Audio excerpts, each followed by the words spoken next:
नमस्कार दोस्तों, कैसे हैं आप लोग। बात करेंगे हुंडई आईपीओ की। क्या कुछ हो सकता है, कितनी गिरावट देखिए, आज 7 से 8% तक की गिरावट हुई है। कल के डेट में क्या हो सकता है, आपको क्या करना चाहिए, पूरा यहाँ पर एनालिसिस हम करने वाले हैं। बहुत बड़ा खुलासा करने वाले हैं। उससे पहले पी&एल देख सकते हैं, जो कि 6 महीने 1 महीने का प्रॉफिट यहाँ पर देख सकते हैं। लाखों का प्रॉफिट है और नहीं। अभी देखो, अभी आज की भी आपको मैं यहाँ पर बता देना चाहूँगा। देख लो आप, ये देखो, आज की भी यहाँ पर आप प्रॉफिट देख सकते हो। 14,000 के आसपास का जो प्रॉफिट है वो आपके सामने है। देखिए, मार्केट भी अभी ओपन है, ठीक है, मार्केट भी अभी ओपन है और चल रहा है। गिरावट तो हुई है, 1-1.5% के आसपास की गिरावट हुई है। निफ्टी बैंक निफ्टी हर एक के अंदर हुई है, लेकिन हमारा जो प्रॉफिट है लाइव आपको मैं दिखा रहा हूँ। तो ऐसी वैसी बातें नहीं है कि शायद ही कोई आपको अपना पी&एल दिखाता हो। तो यहाँ पर सारा कुछ आपके सामने है, कुछ भी यहाँ पर छुपाने वाली बात नहीं है।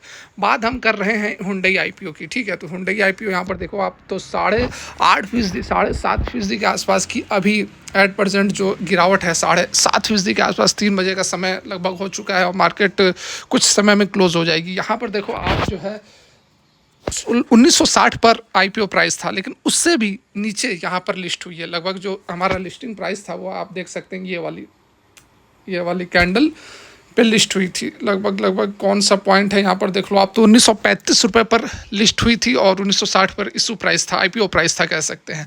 तो आईपीओ प्राइस से भी यह नीचे लिस्ट हुई और उसके बाद बड़ी रेड कैंडल बनी और जो है गिरावट आपके सामने आप देख सकते हैं कि लगातार स्टॉक जो है वह गिरता हुआ नजर आ रहा है और 1815 पर फिलहाल ट्रेड कर रहा है। तो यहाँ पर सबसे बड़ा सवाल यही उठता है कि क्या जिन्होंने इन्वेस्ट लिया है, आईपीओ लिया है, उनको क्या करना चाहिए। तो देखिए, बहुत बड़ी चिंता वाली बात नहीं है।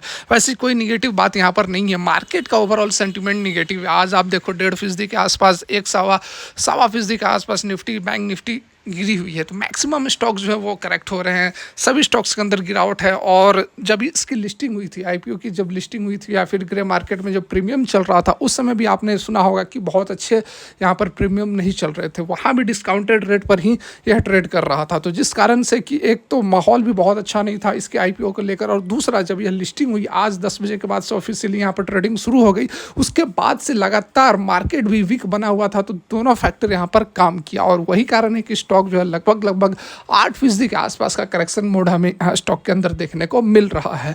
बात की जाए अब जो इन्वेस्टेड है वो क्या करे, तो देखिए, करना कुछ नहीं, आप होल्ड करे रखे। बढ़िया कंपनी है, फंडामेंटल साउंड है, सारा कुछ अच्छा है, ठीक है। थोड़ा बहुत सिचुएशंस हैं, थोड़ी बहुत समस्याएं हैं इंडस्ट्री के अंदर, जिसके कारण कि आपको ये जो इसका इशू है या फिर इसकी जो लिस्टिंग है वो बहुत ज़बरदस्त तरीके से नहीं हो पाई है। नए लोग यदि एंट्री लेना चाहते हैं तो थोड़ा वेट कर सकते हैं, थोड़ा और करेक्ट हो जाने दीजिए। जिस तरह से माहौल है, जिस तरह से मोमेंटम बना हुआ है, मार्केट का जो इन्वायरमेंट है, उसके तहत यहाँ पर थोड़ी और गिरावट हो सकती है। उसके बाद नए इन्वेस्टर्स जो हैं वो यहाँ पर एंट्री ले सकते हैं, और जिनको अलॉट हुआ है वह भी होल्ड करे। वो करेक्ट रिकवरी ज़रूर करेगी, क्योंकि बहुत ज़बरदस्त कंपनी है। वैसी कोई चिंता वाली बात नहीं है। फंडामेंटल्स वगैरह सारा कुछ यहाँ पर साउंड है। यहाँ पर देखिए, अगर मैं आपको दिखाऊँ कुछ, ये देखिए क्या कुछ अपडेट निकल कर आ रहे हैं इसके लिस्टिंग को लेकर। तो देखिए, हुंडई आईपीओ लिस्टिंग डेट, अब एक्सपर्ट्स का क्या कहना है देख ले आप। देखिए, ट्रेडिंग मेंबर्स जो हैं, मतलब कि आज ट्यूसडे से इफेक्टिव हुई है। इक्विटी शेयर्स जो है हुंडई मोटर इंडिया लिमिटेड के shall be listed and admitted to dealing on the exchange in the list A of the group securities, ठीक है। 10 बजे के बाद से यहाँ पर ट्रेडिंग आज के डेट में शुरू हो गई है। देखिए, हुंडई मोटर के जो शेयर्स थे वो लगभग 60 से 65 रुपये, 70 रुपये नीचे ही लिस्ट हुए हैं, ठीक है। तो अब एक्सपर्ट्स क्या कह रहे हैं वह भी आप यहाँ पर देख लीजिए। Considering sluggish under subscription demand from NIIs और रिटेल इन्वेस्टर्स, जैसा कि आपको बताया कि बहुत ज़्यादा उस तरह से डिमांड नहीं थे। जिस तरह से आप बजाज हाउसिंग फाइनेंस को देखो, ओला के जो आईपीओ आए थे एक दिन के अंदर अंदर डबल हो गए थे, 100% के प्रीमियम दिए थे, लेकिन उस तरह से जो डिमांड है हुंडई आईपीओ के अंदर देखने को नहीं मिला। नाइस की बात कर लो या फिर रिटेल इन्वेस्टर्स की बात कर लो, बहुत बढ़ चढ़कर हिस्सेदारी नहीं लिया था, जिसके कारण कि ओवर सप्लाई सिनेरियो बना हुआ है। एक तो मार्केट के एक सेक्टर के अंदर भी ओवर सप्लाई सिनेरियो है और बहुत हाई पॉसिबिलिटी है flat to negative market dividend के। मतलब बताया जा रहा है कि मार्केट डिविडेंड के बहुत पॉसिबिलिटी थी कि बहुत अच्छा यह लिस्टिंग नहीं होगी, और उसी तरह का यहाँ पर हुआ है। आगे क्या कर सकते हैं, तो होल्ड करने की यहाँ पर बात की जा रही है। Hold despite knowing short-term volatility in the sector, demand and supply scenario for non-allottees जिनको अलॉट नहीं हुआ है, हम एडवाइस कर रहे हैं, एक्सपर्ट्स का कहना है कि हम एडवाइस कर रहे हैं वेट करने के लिए और वॉच करने के लिए, प्राइस जो है वह थोड़ा सेटल हो और रिविजिट करें the space with better discounted opportunities for the long term investors.